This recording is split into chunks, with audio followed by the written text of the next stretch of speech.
Sebelum kita memulai pembelajaran kita hari ini, marilah kita berdoa bersama-sama seperti biasa. Berdoa dimulai. Bismillahirrahmanirrahim. Rabba wabil islami dina Muhammadin nabiyya wa rasula Rabbi zidna ilma warzuqna fahma Bika ya arhamar rahimin. Apa kabarnya hari ini? Sebelum kita mulai, kita absen dulu lah. Ahmad Haris. Oke, izin ya. Aldi. Hadir. Aldo. Oke, izin berarti ya. Bahrul. Hadir. Diana. Hadir. Imah. Oke, Ipan. Oke, baik. Semuanya sudah terabsen kan? Nah, selanjutnya ini ada tayangan.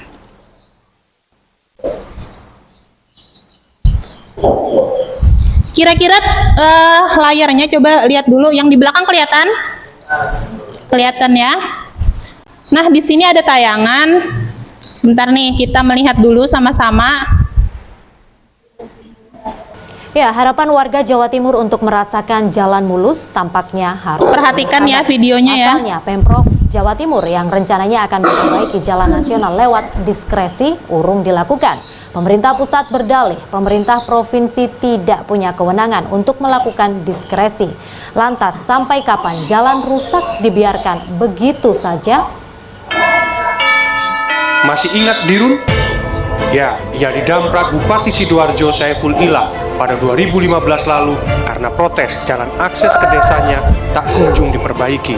Sang bupati berdalih itu adalah jalan nasional dan bukan kewenangannya. Namun Dirun tidak mau tahu karena sudah banyak korban berjatuhan. Masyarakat memang tidak mau tahu siapa yang memiliki kewenangan itu. Mau milik pemerintah pusat, provinsi, atau kabupaten kota, yang penting mereka ingin jalan yang mulus. Pemerintah Provinsi Jawa Timur pun tak tahan lagi menjadi sasaran uring-uringan warga karena rusaknya jalan nasional yang tak kunjung diperbaiki. Gubernur Soekarwo mengajukan diskresi ke pusat agar bisa memperbaiki jalan nasional menggunakan anggaran daerah. Namun, hal itu urung dilakukan. Kalianak merupakan jalan nasional yang akhirnya diperbaiki pemerintah Provinsi Jawa Timur. Baik, ini dari video ini sudah kalian lihat semua. Nah, kita next ke video selanjutnya. Nah, bisa dilihat ini apa? Ayunan bayi. Nah, kemudian dari dua video tadi, video yang pertama kira-kira apa yang bisa kalian lihat di situ? Kayak jalan rusak. Ketika kita melewati jalan rusak, biasanya kendaraan itu akan bergoncang ya kan? Nah, bergoncang. Kemudian lagi di bagian sebuah sepeda motor atau mobil biasanya ada bagian peredam guncangan itu. Yang sekiranya lebih nyaman apabila ada itu di sepeda motor. Kira-kira tahu apa? Iya, sok sepeda motor. Nah, pernah melihat bendanya sok sepeda motor? Pernah, bentuknya kayak apa? Bulat?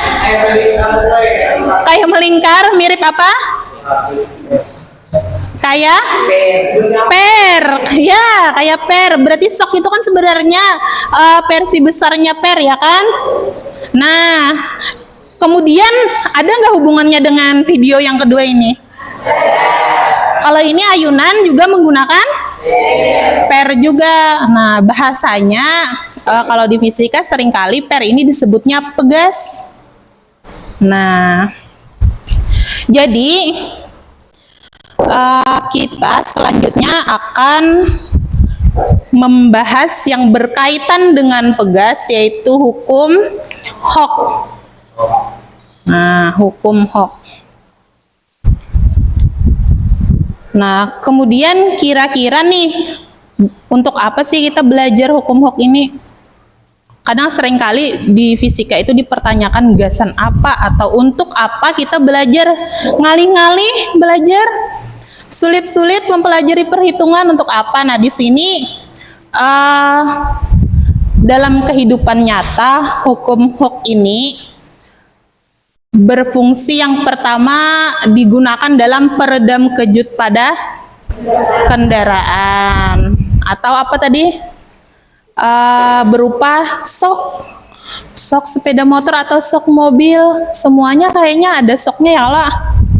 Nah, kemudian apalagi pada kasur pegas yang spring bed tuh, nah di dalamnya ada per juga. Nah, selanjutnya yang ada penerapan hukum Hooke yaitu busur panah, di mananya di tali busurnya. Kemudian peralatan medis juga ada menggunakan penerapan hukum Hooke. Apalagi alat-alat industri. Dalam pembelajaran kali ini kita nanti akan melakukan praktikum sesuai dengan langkah-langkah yang ada di lembar kerja. Nah, nanti kalian akan Ibu bagikan lembar kerja. Selanjutnya, setelah kalian praktikum nanti diharapkan kalian itu mampu menganalisis hubungan gaya pegas dengan pertambahan panjang pegas itu sendiri. Pegas tadi apa? Per ya, oke. Nah, baik. Selanjutnya, Ibu minta satu orang maju ke depan. Maju dulu lah satu orang. Siapa? Diana. Maju aja Diana, ayo. Perhatikan apa yang ditampilkan oleh Diana di depan, ke tengah Diana, ke sini. Nah, ini apa? Ya, gelang karet ya kan. Seringkali kita menemukan di kehidupan kita sehari-hari. Nah, ini kalau misalnya Ibu tarik, terus Ibu lepaskan, dia akan kembali ke ukuran semula. Coba kita tarik Diana. Tarik genjangnya. Ayo, kita lepas. Coba apa yang kalian lihat? Oke, jadi dia lebih kendor dari sebelumnya. Nah, selanjutnya lagi, coba kita tarik sini.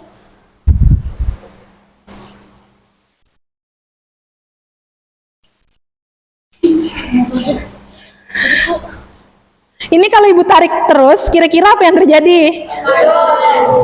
Pagat atau putus. Oke, berarti bisa ya membayangkan yang selanjutnya terjadi?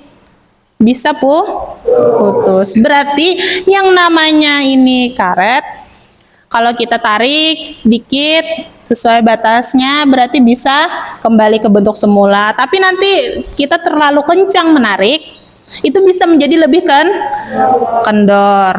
Kenapa kira-kira hal itu bisa terjadi? Nah, selanjutnya nanti kita akan melakukan kegiatan yang berkaitan dengan karet atau pegas tadilah. Nah, terima kasih Diana, silahkan duduk. Terima kasih sudah membantu Ibu.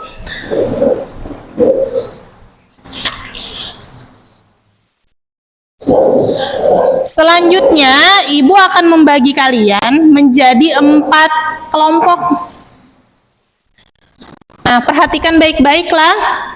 Untuk kelompok 1. Kelompok 1 beranggotakan Muhammad Alwi Husain, bisa kalian catat biar ingat. Kemudian Ivan Nur Aulia. Kalian duduk berkelompok dulu. Kelompok 1 dan kelompok 2 di situ, di sini kelompok 3 dan di situ kelompok 4. Oke, bawa bangkunya ya, bawa bangkunya. Materi ajar bisa kalian baca dulu sebentar, kemudian ada lembar kerja yang akan kalian laksanakan, ya. Nah, ini silakan kalian pelajari terlebih dahulu.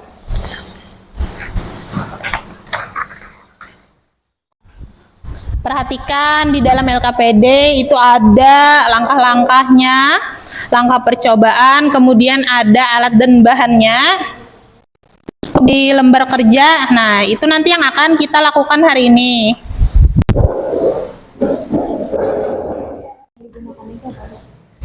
Nah, ini nanti kita ada alatnya lah, beban. Sudah Ibu siapkan, itu ada bebannya dan sudah ada ukurannya. Jadi kita tidak perlu lagi menimbang dengan raca ya.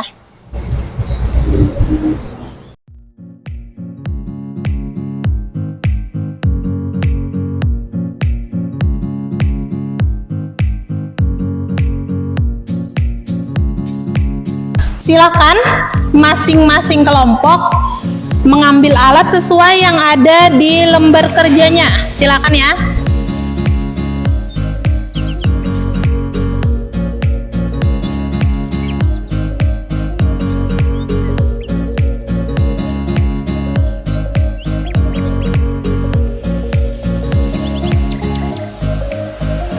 Yang ini dari titik nolnya. Nah, begini nih. Nah, ya, catat dulu itunya panjang awalnya. Gimana panjang awalnya? Iya. Sip.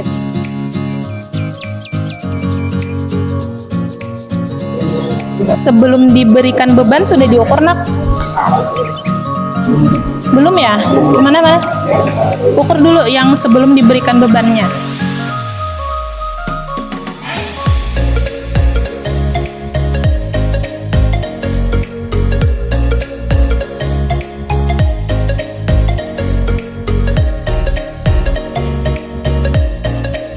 Selanjutnya yang keenam, iya, jadi dihitung di sini pertambahan pegas dengan mengurangkan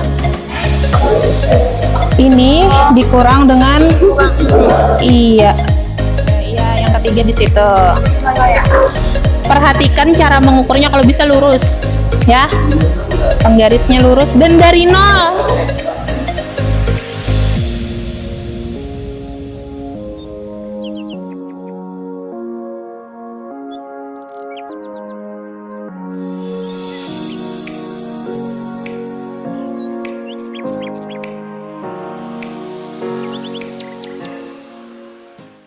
Gimana, sudah mengisi LKPD-nya sampai kesimpulan? Sudah? Oke, berarti selanjutnya kita akan presentasi ya. Presentasi itu kita awali dengan kelompoknya, kelompok 2 dulu ya kita. Silakan maju kelompok 2. Perhatikan, kelompok 1 akan mempresentasikan hasil diskusinya. Baik, silakan dimulai kelompok 1. Waalaikumsalam warahmatullahi wabarakatuh. Kami dari kelompok 1 yang 5 orang. Perkenalkan nama saya Ivan, yang Husin, Rahmat, Ia dan Allah. Hasil percobaan beban yang digunakan untuk 0,5 pegangan. Panjang panjang mula-mula AX 5. Panjang pada saat diberi beban SG 7. Penambahan panjang bagus. Ini kedua. 0,02 kontraksi pagas 25.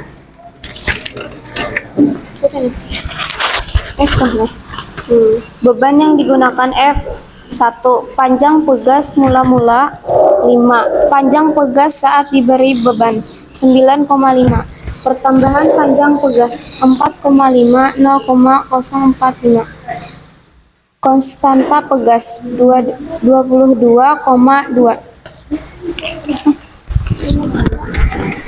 Beban yang digunakan 1,5. Panjang pegas mula-mula 5. Panjang pegas saat diberi beban 12. Pertambahan panjang pegas 7 sama dengan 0,7. Semakin banyak beban, maka semakin panjang pegasnya. 3. Bagaimana dengan nilai konstanta pegas pada setiap percobaan? Nilainya berbeda, tapi hampir mendekati. Kesimpulan, pertambahan panjang sebanding dengan gaya pegas. Sekian, terima kasih dari kami. Wassalamualaikum warahmatullahi Wabarakatuh. Waalaikumsalam warahmatullahi wabarakatuh. Baik, selanjutnya kelompok 2 ya. Hasil percobaan. Beban yang digunakan F 0,5. Panjang pegas mula-mula 5. Panjang pegas saat diberi beban 7. Pertambahan panjang pegas 2 sama dengan 0,02. Semakin besar beban, maka semakin panjang pula pegas yang diberikan. 2. Bagaimana hubungan antara gaya pegas dengan pertambahan panjangnya? Semakin besar beban yang digunakan, maka semakin bertambah pula pegas yang diberikan. Berarti tadi dari hasil percobaan yang pertama, apabila beban yang ditambahkan semakin besar, maka tadi pertambahan panjangnya juga semakin besar pertambahan panjangnya. Kemudian tadi grafik yang dihasilkan apa? Grafiknya berupa garis lurus ya kan? Nah, selanjutnya lagi berarti seperti permasalahan kita di awal, kenapa gelang karet yang ibu tarik tadi itu bisa kembali ke bentuk semula. Kemudian ketika ibu tarik lebih keras lagi, ternyata dia kendor. Artinya apa? Ketika kita tarik terlalu keras, berarti kita sudah melebihi batas elastisnya karet tadi. Nah, kalau melebihi batas elastisnya berarti perubahan bentuknya itu akan berubah secara permanen jadinya. Nah, sama dengan pegas pian ini. Kalau masih di batas elastisitas, maka berlakulah hukum Hooke tadi. Jadi dia bisa kembali ke bentuk semula, tapi kita tambah panjang lagi, makin tambah beban makin panjang. Oke, selanjutnya kesimpulannya apa dari tadi kita belajar? Semakin besar beban yang diberikan pada pegas, maka semakin besar pula pertambahan panjang pegas tersebut. Artinya antara pegas, gaya pegas dengan pertambahan panjang itu berbanding lurus atau sebanding ya. Kemudian kalian bisa buka HP-nya. Nah, ada link yang ibu berikan kepada kalian, lihat di grup linknya. Ibu beri waktu sekitar 5-10 menit, kerjakan soal yang ada di grup, soal evaluasi hukum Hooke. Udah kebuka belum? Udah kebuka?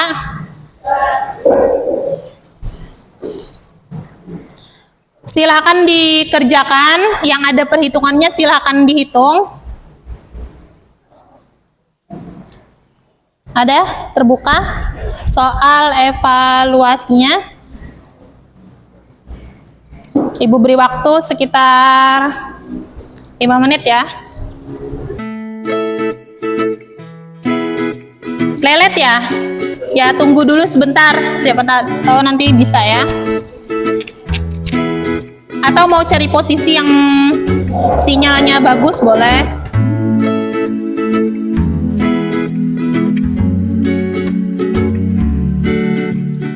Apakah sudah selesai? Sudah. Oke, sekarang Ibu cek dulu ya. Ya, kirim ke Ibu ya. Untuk soal pertama ini ada beberapa yang benar. Perhatikan untuk soal pertama itu ada grafik ya antara tegangan dan regangan. Jawabannya itu adalah D ya. Nah, di sini apabila grafik itu pada titik D, maka benda akan mengalami perubahan bentuk permanen. Jadi pilihannya yang D. Ada yang salah? Nggak apa-apa. Yang penting sudah tahu yang benarnya. Lanjut kita ke nomor 2. Konstanta pegas. Hubungan keempat konstanta pegas. Kira-kira yang manakah yang paling besar? Dilihat dari grafik di situ yang paling besar adalah yang 4, kemudian berurutan 3, 2, 1, berarti kalau yang paling kecil berarti K1, K2 lebih kecil dari K3, lebih kecil dari K4. Berarti jawabannya oke. Ibu lihat juga ada beberapa yang salah nih, tapi ada yang benar. Kira-kira dari percobaan tadi kita bisa evaluasi. Pertama mungkin karena peralatannya sebagian ada yang kurang, jadi kita harus bergantian lagi ya memakainya. Nah, kemudian cara mengukur supaya tepat itu jangan sampai miring penggarisnya, perhatikan baik-baik. Kemudian lagi cara mengukur, kalau yang tidak ada statif mungkin memegangnya itu bisa aja sambil terjadi getaran ya kan. Nah, maka di situ ada kemungkinan kesalahan pengukuran. Nah, kemudian pertemuan selanjutnya kita akan membahas tentang susunan pegas. Kalau sekarang kan kita praktikumnya hanya ada 1 nih pegasnya. Nah, nanti selanjutnya kita belajar tentang susunan pegas. Artinya kalau susunan pegas ada beberapa pegas yang disusun. Nah, Ibu rasa untuk pembelajaran hari ini kita cukupkan dulu sampai di sini. Terima kasih telah bersemangat mengikuti pelajaran hari ini. Kemudian Ibu minta kalian mengisi link yang kedua. Nah, itu isi saja penilaian diri sendiri, refleksi diri kalian. Tolong diisi ya.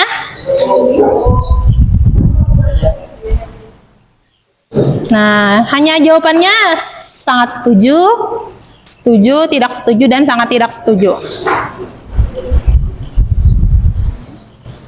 Dan Ibu minta tolong juga alat-alat dan bahannya bisa dikembalikan lagi ke tempat yang semula setelah pembelajaran ini berakhir ya. Oke? Ibu rasa cukup sampai di sini. Assalamualaikum warahmatullahi wabarakatuh.